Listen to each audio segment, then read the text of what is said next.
When we talk about financial literacy, very few people often talk about property, even though it's the biggest financial decision they'll ever make. So, in today's video, during Financial Literacy Week, I want to talk about why property is actually a financial literacy issue, especially if you're in the diaspora. Are you a Zambian living abroad? Have you ever started the year with big property goals only to find yourself not following through? Lucky for you, we've got just the thing for you. Join us for an exclusive session where we're going to share proven strategies to help you set, plan, and achieve your property goals for 2026. If securing your financial future through property is important to you, then click the link below to sign up and create a solid plan for 2026. If we haven't met, my name is Natasha Chumia. I'm the CEO of Diaspora Connect, and on this channel, we like to give you information and inspiration on the Zambian real estate market. So if you like the sound of that, then give this video a thumbs up and don't forget to subscribe to our channel if you haven't done so already, because it really helps us grow the channel. Financial literacy is celebrated and recognized all over the world in a bid to get young people and adults to be more financially literate. And in 2026, the global theme for financial literacy is Smart Money Talks. And at its core, financial literacy is really about asking the right questions, understanding risk, and making informed decisions about your future. So here in Zambia, a lot of financial literacy has really been around getting people to avoid scams and fraud and following bad financial advice. And that is really important, justifiably so. In fact, we ourselves have even contributed to that discussion, and we did a whole YouTube video on how you can avoid a real estate scam. And we'll put the link to that video underneath this one in case you want to watch it after we get through this video. But one of the most common mistakes people make is not about where to save or who to bank with when it comes to financial literacy. I think the most common mistake that people make is when it comes to buying property. Now, property decisions are a different kind of financial investment because it involves a large sum of money. You know that buying property is never a cheap undertaking. It's often irreversible, as in once you're in, you're really in.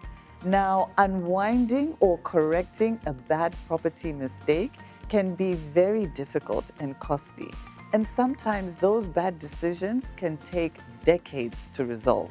And yet, many people go ahead and they buy property without really understanding the different types of properties and title deeds that we have here in Zambia.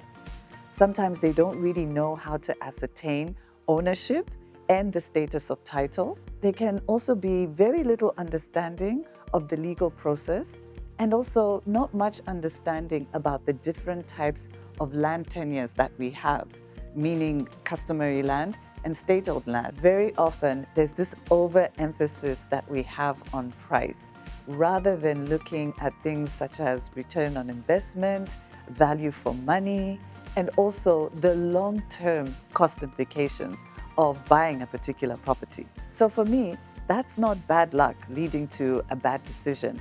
That's a financial literacy gap.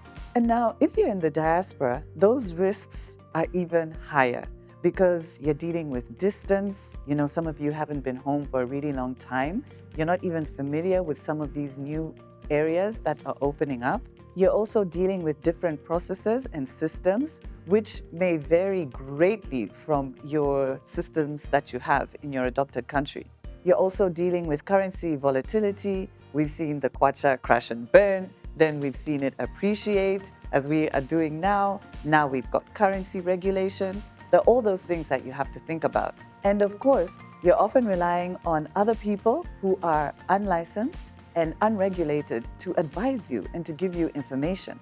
And that's why we see it all the time, that people who have been saving for years often end up in a really bad situation, or their projects end up stalling because they never asked the right questions and they never got the right support right at the beginning. So smart money doesn't rush. Smart money actually asks the right questions.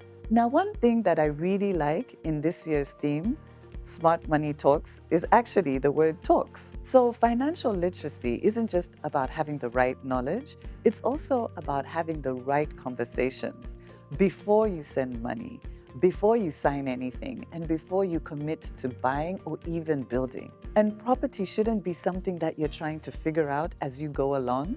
It should be something that you plan deliberately for and that you're prepared for. And that's exactly why, as part of Financial Literacy Week, we're encouraging you to pause, reset, and plan, and really get clear on your property goals. So now's the time to really think about what you want to achieve, what's realistic for your situation, and what steps you can take to go about achieving it.